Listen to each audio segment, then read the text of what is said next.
Curious ba kayo kung ano ang itsura ng tinitirhan ng Pangulo ng Pilipinas? Ang pasilip dyan for the first time.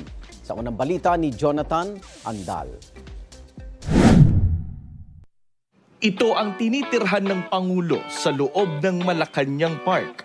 At sa unang pagkakataon, ipinasilip ito sa media. Ito ang newly renovated Bahay Pangulo.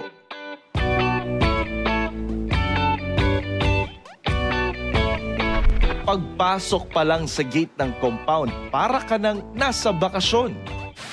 Yung feel dito parang nasa resort. Pero yun daw talaga yung intention nung dinisenyo itong presidential residence. Para daw pag uwi ng Pangulo, galing trabaho, makakapag-relax siya ng maigi. Ang gusto lang ni First Lady, no, sabi niya, Conrad, I want you to make it feel like a resort. Sabi ko, anong architectural style? Sabi niya, ay parang Asian modern. May personal touch daw ni First Lady Liza Araneta Marcos ang disenyo ng bahay. Siya nga raw mismo ang namili ng mga furniture dito na karamihan ay nabili niya sa Pampanga. Pero ang isang parte rito na gamit daw ng First Lady, ang pool area, dahil tuwing umaga raw ito kung mag-swimming bilang ehersisyo.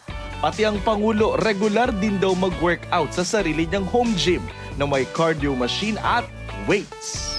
Tuwing linggo, nagtitipon dito ang kanilang mga kaanak para magmisa at magsalo-salo. Silang dalawa lang ang nakatira dito, pero on Sundays, nag-gather daw yung Marcos family. Nakita niyo may mga paintings dito. Ito daw yung mga nakatambak lang dati sa loob ng palasyo ng Malacanang. Pero nilabas nila para nakita at hindi lang naaalikobokan doon. Ito po ay mga paintings ni national artist Fernando Amorsolo. Ito yung personal quarters ng first couple. Dito sila natutulog. Nasa loob nito yung study area ni Pangulong Bongbong Marcos. Marami rin ditong pang-bagets na laro gaya ng bilyaran, Pac-Man arcade machine, board games, pati na racing simulator na madalas daw gamitin ni Presidential son Vincent Marcos.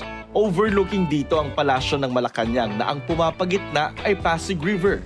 Bago pinangalan ng Bahay Pangulo, tinawag muna itong Bahay Pangarap na tinirhan din ng mga nakaraang presidente. Pero pagkaupo ni Pangulong Marcos taong 2022, ni-renovate ang buong bahay. Problema daw noon sa lumang Bahay Pangarap ang mga anay pati na baha. Tinaas namin yung elevation. So kahit na tumaas yung Pasig River, hindi na pumapasok yung tubig. Tsaka naglagay kami ng sump pump. Ito ngayon, it's like a floating slab.